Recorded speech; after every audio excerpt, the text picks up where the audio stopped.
Hello what's up guys, क्या हाल चाल है आपका। गाइस अगर 2025 की बात करी जाए, आप अपने लिए बेस्ट 4K स्मार्ट टीवी खरीदने के लिए निकले हो मार्केट में, बट क्या वाकई में आप सही 4K स्मार्ट टीवी अपने घर में लाने वाले हो? क्योंकि एक 4K स्मार्ट टीवी में एक स्मार्ट जो शब्द लग जाता है ना, उसमें बहुत सारी चीजें जुड़ जाती हैं। आपका रूम साइज कितना है, कितनी महंगी टीवी लेनी चाहिए, क्यूलेट खरीदनी चाहिए, कौन सा ओएस खरीदना चाहिए, ये सब चीजों का ध्यान रखना पड़ता है आपको। बट ये सब चीजें आपके लिए मैं आसान करता हूं। मेरी वीडियो को शुरुआत से लेकर अंत तक देखिएगा, आपको कंफर्म हो जाएगा कि आपके लिए सबसे ज्यादा बेस्ट 4K स्मार्ट टीवी कौन सी होने वाली है, खासकर 2025 में। तो चलो गाइस, जल्दी से लगे हाथ वीडियो शुरू करते हैं, best 4K smart TV buying guide. और लगे हाथ मेरे चैनल को सब्सक्राइब कर लिया, आपके एक सब्सक्राइब से हमें बहुत हौसला मिलता है। आप जब सब्सक्राइब करते हो ना यार, हमें लगता है कि भाई साहब आपके लिए अगली वीडियो और अच्छी तरीके से बना पाए, क्योंकि बहुत सारे लोग मेरी वीडियो को देखते थे बट सब्सक्राइब नहीं करते। यार सब्सक्राइब कर दो यार, 1 सेकंड से भी कम का समय लगता है सब्सक्राइब करने में, और मुझे बहुत हौसला मिलता है आपके साथ। इसलिए प्लीज सब्सक्राइब में चले गए, बढ़ते हैं आगे। Let's start the video. हाँ तो guys, 4K smart TV buying guide 2025। Guys ये जो वीडियो है ना, इसको हम लोगों ने कोई एक दिन में बनाया, पिछले एक हफ्ते से हम इस वीडियो को रिसर्च कर रहे हैं, हर एक टीवी को देख रहे हैं। लुक वाइज देखना चाहिए आपको टीवी को, कि स्टैंड कैसा है, उसके ओएस कैसा है, सब कुछ। ऐसी वीडियो पूरे यूट्यूब में आपको कोई नहीं देने वाला। इतनी बढ़िया तरीके से रिसर्च करके हमने ये वीडियो बनाई हुई है। तो गाइस इस वीडियो को हम कई पार्ट्स में डिवाइड करके आपको बहुत अच्छी तरीके से समझाने की कोशिश करेंगे कि आपकी अगर 1 रुपए भी दे रहे हो तो वो भी आपके वसूल हो पाए, इस तरीके से आपकी वीडियो को समझाएंगे। तो चलो गाइस आपको समझाते हैं। सबसे पहले आपको अगर 4K स्मार्ट टीवी खरीदनी है तो देखिए 43 इंच से लेकर के, अगर आप 4K टीवी खरीदें 43 इंच से लेकर के अप टू 85 इंच तक इंडिया में साइज जो सबसे ज़्यादा खरीदी जाती हैं, ये वो साइजेस होती हैं। बट कौन सी साइज कितने डिस्टेंस की होनी चाहिए, आपके रूम साइज कितना ज़्यादा चौड़ा होना चाहिए, ये चीज़ आपको पता होना बहुत ज़्यादा जरूरी है। तो गाइस एक तरीके से आपको मैं समझाना चाहूँगा, अगर आप 4 से 5 फीट की दूरी पे अगर बैठे हो तो आपके लिए 43 इंच की टीवी सफिशिएंट है। यहाँ तक कि 7 फीट तक भी बैठे हुए ना तो आपके लिए 43 इंच की सफिशिएंट है। मतलब जो टीवी लगी हुई है, मान लीजिए टीवी यहाँ रखी है, उससे आपकी जो आंखों की दूरी है, आई की दूरी है, वो आपके लिए 7 फीट तक मैक्सिमम होनी चाहिए। अगर आप उससे ज़्यादा दूर बैठ कर देख रहे हो तो आपके लिए वहाँ पे 50 इंच की टीवी आप ले लीजिए, जो कि बहुत आराम से आप 10 फीट की दूरी तक आराम से देख सकते हो, ठीक है। लेकिन अगर आप 10 फीट से ज़्यादा बड़ी दूरी पर देख रहे हो तो वहाँ पर आपको मैं सलाह दूंगा 10 फीट से लेकर के जो है कम से कम 13 या 14 फीट तक बहुत आराम से आप 55 इंच की टीवी को बहुत आराम से यूज़ कर सकते हो। और अगर आप वहाँ 14 फीट से ऊपर की दूरी है, ये चीज को ध्यान रखिएगा मैं क्या बोल रहा हूं ध्यान से। अगर 14 फीट से ज्यादा दूरी पे आप देख रहे हो तो वहां पे आपको 65 इंच की टीवी को यूज करना चाहिए। और अगर आप 18 फीट से ज्यादा की दूरी देख रहे हो तो आपको 75 इंच की टीवी देखना चाहिए, और उससे ऊपर तो आप 85 इंच की टीवी भी लगा सकते हो बहुत आराम से। तो इस जो चीजें मैंने बताई इसको ध्यान रखिएगा, आपको बिल्कुल भी दिक्कत नहीं आने वाली। आपको देखिए बहुत ज्यादा पास बैठे हो और बड़ी साइज की टीवी ले ली तो आपको जो है पता चला ऐसे करके सर हिला हिला के टीवी देखनी पड़ी, ये सर दर्द होने लग सकता है। बट आपकी टीवी पता चला बहुत बहुत दूर से बैठ के देख रहे हो, 10 फीट की या 20 फीट की दूरी से बैठ के देख रहे हो, पता चला आपकी टीवी बहुत छोटी साइज की है, पता चला 32 इंच की टीवी है, तो क्या ही मजा आने वाला है। 43 इंच की टीवी है तब भी दिक्कत होगी अगर आप जो है 10 फीट से ज्यादा की दूरी पर देख रहे हो तो ये चीज को ध्यान रखिएगा। टीवी सही साइज में खरीदना बहुत ज्यादा जरूरी है प्रेजेंट टाइम में अगर बात करी जाए तो। प्लस में अब गाइस अगर आगे बढ़ा जाए, ये तो हो गया आपकी टीवी की साइज। अब आपको कौन से पैनल की टीवी लेनी चाहिए प्रेजेंट टाइम में, ये बहुत ज्यादा क्वेश्चंस हैं जो मेरे कमेंट बॉक्स में भरे रहते हैं भाई साहब प्रेजेंट टाइम में। देखिए पैनल आज के समय में आते कितने टाइप के हैं, 3 से 4 टाइप के पैनल आते हैं। एक normal LED 4K smart TV panel आते हैं, उसके बाद आपको क्यूलेट, ओलेड और मिनी एलईडी पैनल्स इसमें प्रेजेंट टाइम में आपको मिलने वाले हैं, ठीक है।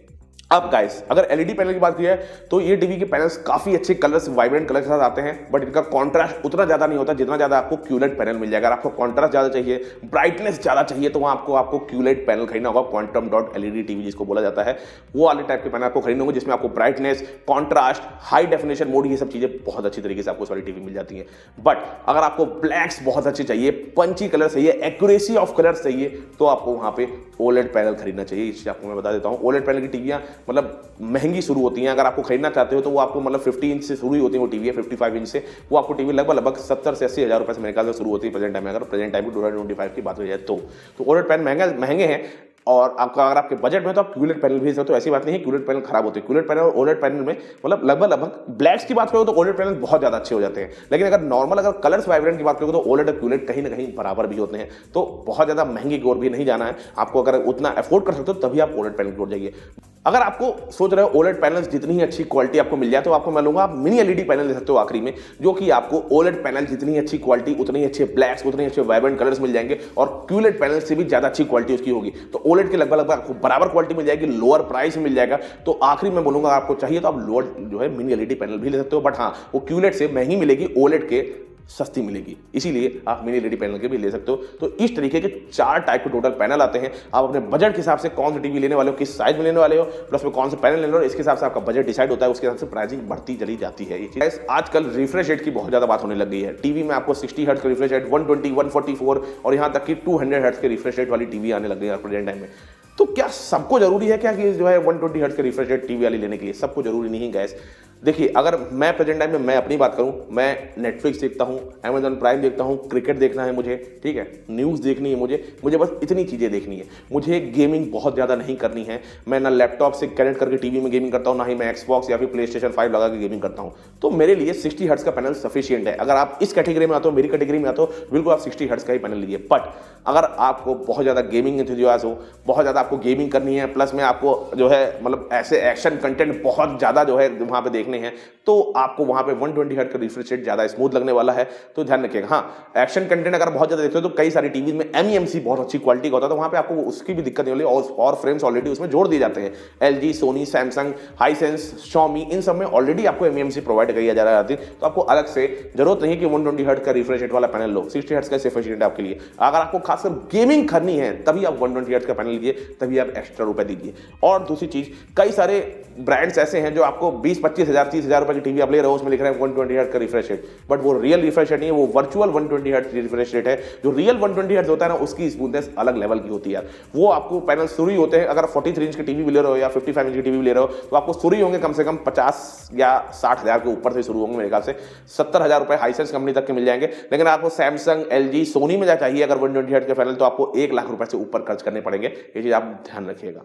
अब गाइस, पिक्चर कोडेक की बात करी जाए तो आजकल प्रेजेंट टाइम में आपको HDR, HDR10+, Dolby vision IQ, HLG, इतने सारे टाइप के पिक्चर कोडेक मिलते हैं। बट अब सबसे बड़ी बात यह है कि देखिए, आपको इस समय 90% ब्रांड्स ऐसे हैं जो आपको ये सारे के सारे पिक्चर कोडेक देने वाले हैं। हाइसेंस में भी आप कोई भी टीवी ले लोगे, 43 इंच की टीवी बस होनी चाहिए, 4K टीवी, आपको सारे के सारे पिक्चर कोडेक मिल जाएंगे। Xiaomi में भी मिल जाएंगे, एसर में भी मिल जाएंगे, सारे ब्रांड्स मिल जाएंगे। बट अगर सोनी, सैमसंग, LG की बात करोगे, जो टीवियों में किंग माने जाते हैं तीनों ब्रांड्स, ये आपको कम रुपए में आपको डॉल्बी विजन तो देंगे नहीं। और सैमसंग तो आपको डॉल्बी विजन देता ही नहीं है। आप चाहे उनकी 10 लाख की 20 लाख की टीवी खरीद लो, सैमसंग में आपको डॉल्बी विजन नहीं मिलता। सैमसंग में आपको HDR10, HDR10+ और HLG ही मिलता है। अब सैमसंग को साइड कर दो, आप बचती हैं LG और सोनी।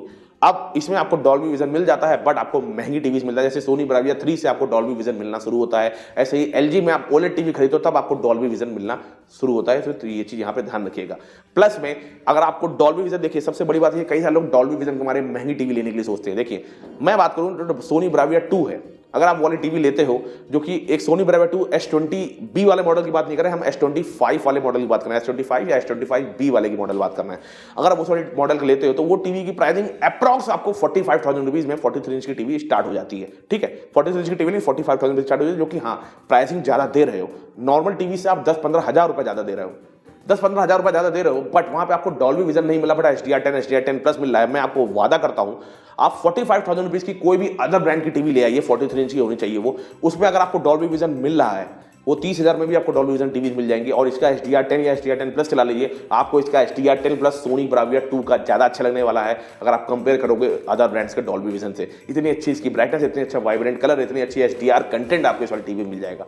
तो मत भागिए डॉल्बी विजन के पीछे, पता जबरदस्ती ज्यादा पैसे देकर के डॉल्बी विजन सोनी में लेने की सोच रहे हो। जरूरत नहीं है इतनी ज्यादा डॉल्बी विजन लेने के लिए, और डॉल्बी विजन के कंटेंट भी इतने ज्यादा नहीं है यार। आपको मतलब अमेजॉन प्राइम में तो जो है अब वो डॉल्बी विजन उन्होंने इंट्रोड्यूस किया, सारी मूवीज आपको डॉल्बी विजन मिलती भी नहीं। ज्यादातर मूवीज आपको HDR10+ में मिलती है। 90% मूवी, 10% मूवी ऐसी है जो आपको डॉल्बी विजन में मिलने वाली है। तो डॉल्बी विजन के मारे ज्यादा पैसे खर्च करने की जरूरत नहीं है, ये चीज ध्यान रखिएगा। अब गाइस, 2025 की बात करिए, अगर आप 4K खासकर स्मार्ट टीवी लेने जा रहे हो, जो कि आपको 43 इंच से लेकर 85 इंच के बीच में आती है, उसमें आपको OS भी बहुत ज़्यादा जरूरी होता है कि ऑपरेटिंग सिस्टम कौन सा लगा हुआ है टीवी के अंदर।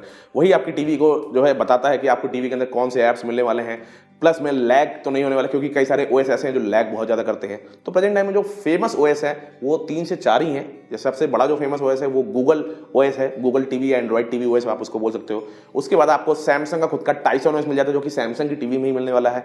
LG का खुद का वेब OS मिल जाता है। सोनी में आपको जो है एंड्रॉइड गूगल OS ही मिलने वाला है, बट वो गूगल सोनी अपने तरीके से डिजाइन कराता है उसको।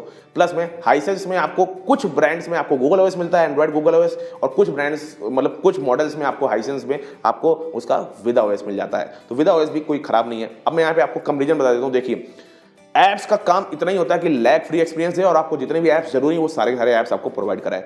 तो लैग फ्री एक्सपीरियंस आपको गूगल ओएस में मिल जाता है, बट गूगल ओएस थोड़ा हैवी ओएस है क्योंकि उसके अंदर ऐप्स भी ज्यादा है और थोड़ा हैवी ओएस है। तो अगर आप सस्ती टीवी की ओर जाते हो, खासकर जैसे जो है 20-22 हज़ार रुपए में गूगल ओएस जाते हो, तो टीवी आपको 4-5 साल बाद या 2-3 साल बाद लैग करने लग जाती है। तो वहां पे आपके लिए अगर आप विदा ओएस लेते हो तो लाइट ओएस भी अब बहुत अच्छी तरीके से आता है। तो वहां पे अगर आपको विदा ओएस मिल रहा है 25 से 30 हज़ार रुपए की टीवीज में, तो बिल्कुल मैं कहूंगा विदा ओएस की ओर जाइए। हाँ, गूगल ओएस में आपको ऐप्स अनलिमिटेड मिलते हैं, मतलब लिमिट ही नहीं है कोई भी ऐप्स की, बहुत ज़्यादा ऐप्स मिल जाएंगे। ऐसे ही अगर वेब ओएस की बात करें तो वो भी बहुत ज़्यादा लाइट ओएस है। जो वेब ओएस बात करोगे एलजी की, बिल्कुल लाइट ओएस है, कोई ज़्यादा रैम की जरूरत भी नहीं है। अगर रैम कम भी है तब भी वो वेब ओएस बहुत अच्छी तरीके से मिलता है। और हाँ, एलजी के जो वेब ओएस है वो आजकल अदर ब्रांड्स, हाइसेंस को भी एलजी ने अपना वेब ओएस प्रोवाइड कराया है, लेकिन कुछ ही टीवी में वेब ओएस मिलता है। बाकी अगर वेब ओएस की बात करें तो उसमें भी आपको सारे के सारे ऐप्स मिल जाते हैं।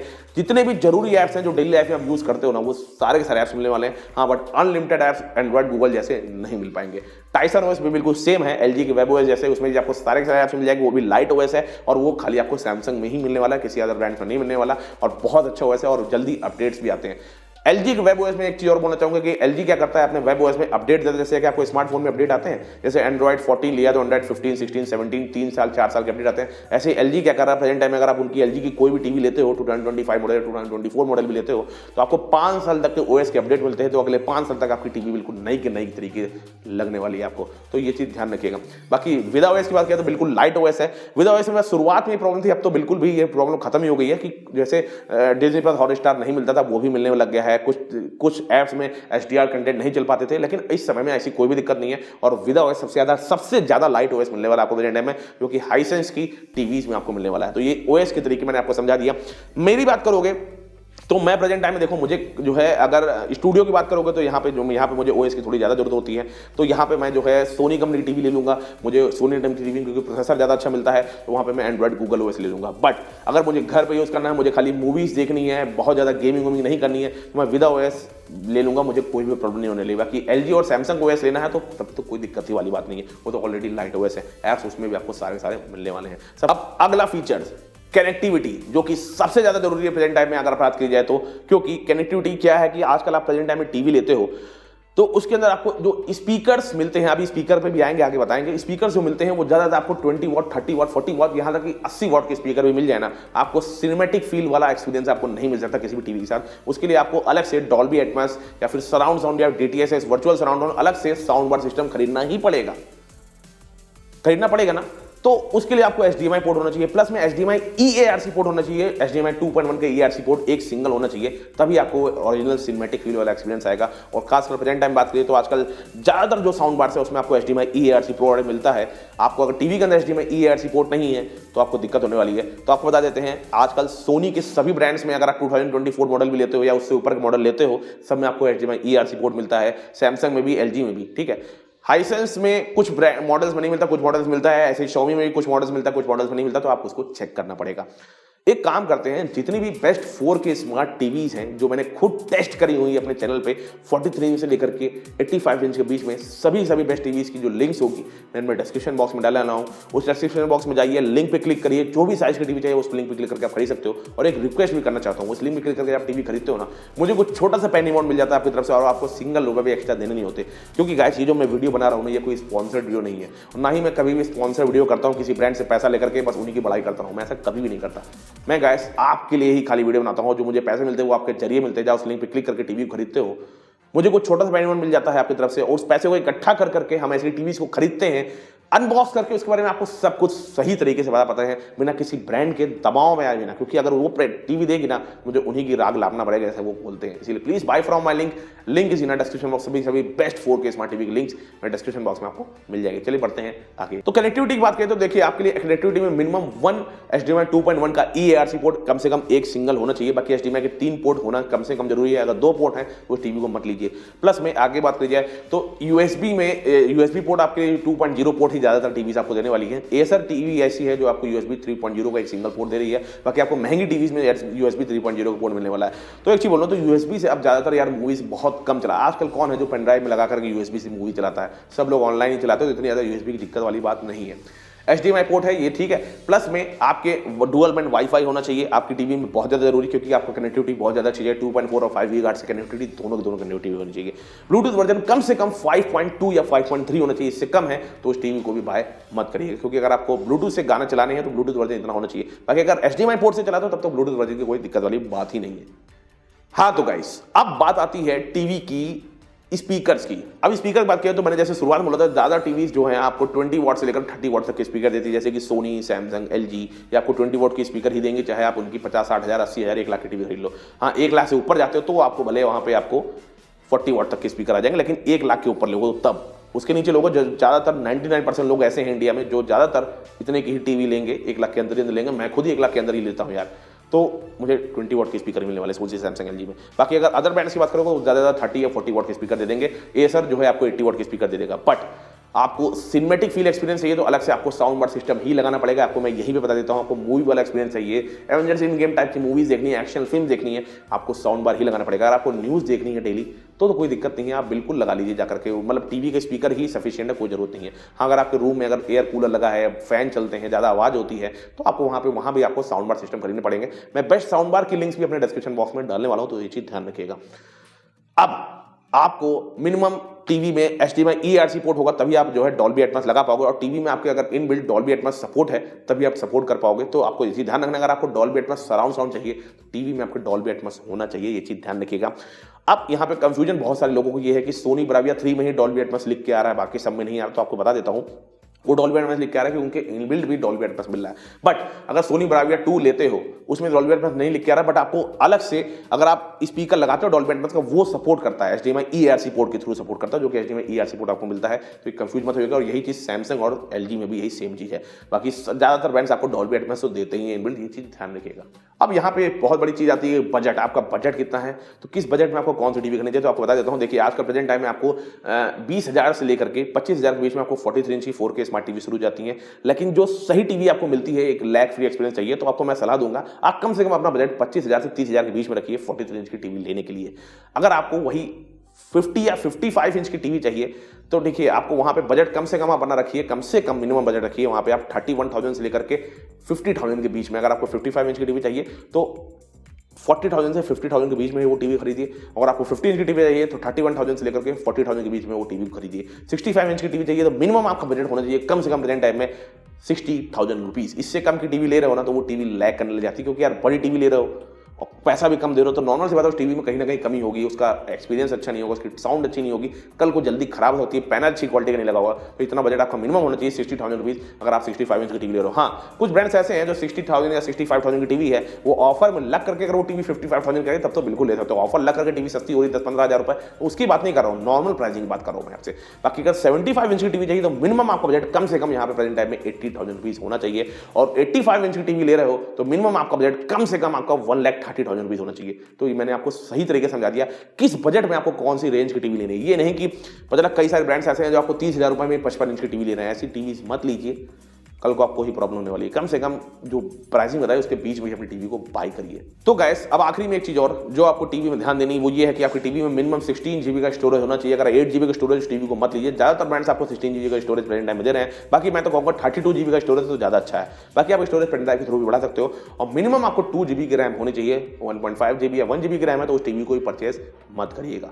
बाकी सारे के सारे मतलब अब तो 3 GB की रैम की और 2-3 ब्रांड्स बढ़ने लग गए हैं। तो यहाँ पे गाइस मैंने आपको आशा करता हूँ मैंने आपको बहुत अच्छी तरीके से समझाया होगा कि अगर आपको 4K टीवी मार्केट में लेने निकलते हो तो आपको किन किन चीज़ों का ध्यान रखते हुए अपनी टीवी को खरीदना चाहिए। अगर आपको तब भी कंफ्यूजन है, कोई भी क्वेश्चन आपके मन में आ रहा है, आप कमेंट बॉक्स में कमेंट करिए। मैं पूरी कोशिश करूंगा कि आपके क्वेश्चन का आंसर मैं विदिन 24 आवर्स के अंदर दे पाऊं, और जितने भी क्वेश्चन होंगे आप 4 बार पूछोगे मैं 4 बार आंसर दूंगा यार आपके क्वेश्चन का, चिंता मत करो। वो भी क्वेश्चन सारे क्वेश्चन पूछ डालिए। और गाइस जितने भी बेस्ट 4K स्मार्ट टीवी है 43 इंच से लेकर 85 इंच के बीच में सभी की सभी टीवीज के लिंक्स भी मैं अपने डिस्क्रिप्शन बॉक्स में डाल रहा हूँ, उस लिंक पर क्लिक करके अपनी टीवी को खरीदना मत भूलिएगा। मुझे कुछ छोटा सा पेमेंट मिल जाएगा आपकी तरफ से और आपको सिंगल रुपये भी एक्स्ट्रा देने होंगे। हमें बहुत सपोर्ट मिलता है आप जब मेरे लिंक पर क्लिक करके अपनी टीवी को परचेज करते हो, हमारे चैनल को बहुत सपोर्ट मिलता है। हम उस पैसे को इकट्ठा करके टीवीज को खरीदते हैं, अनबॉक्स करते हैं, उसके बारे में आपको सब कुछ सच बता पाते हैं गाइस, क्योंकि मैं कभी भी स्पॉन्सर्ड वीडियो नहीं बनाता। इसलिए please buy from my link is in the description box. और गाइस टैग भी दिख रहा होगा आपको, जो आप वीडियो देख रहे हैं उसके ऊपर भी आपको टैग दिख रहा होगा, उस टैग पे क्लिक करके भी टीवी को खरीद सकते हो वहां से। तो गाइस यहीं पे मैं वीडियो को खत्म करता हूं। आशा करता हूं आपको मेरी वीडियो बहुत अच्छी लगी, इसलिए प्लीज मेरी वीडियो को लाइक करिए, चैनल को सब्सक्राइब करिए और प्लीज सब्सक्राइब करते हुए जाइए यार, 1 सेकंड ही तो लगता है सब्सक्राइब करने में। आप लोग बहुत सारे लोग मेरी वीडियो देखते हो तो सब्सक्राइब नहीं करते, इसलिए यार प्लीज यार सब्सक्राइब करिए ना। सब्सक्राइब करने से हमें बहुत हौसला मिलता है यार। आप एक सब्सक्राइब करते हो, हमें मतलब इतनी एनर्जी आ जाती है अंदर की भाई साहब के लिए अगली वीडियो और कितनी अच्छी तरीके से बना पाए, आपकी एक पैसे भी बर्बाद ना हो, इतना हम लोग रिसर्च करते हैं अंदर तक। इसीलिए प्लीज सब्सक्राइब में चलें। चलिए गाइस इजाजत, तब तक के लिए टाटा बाय बाय।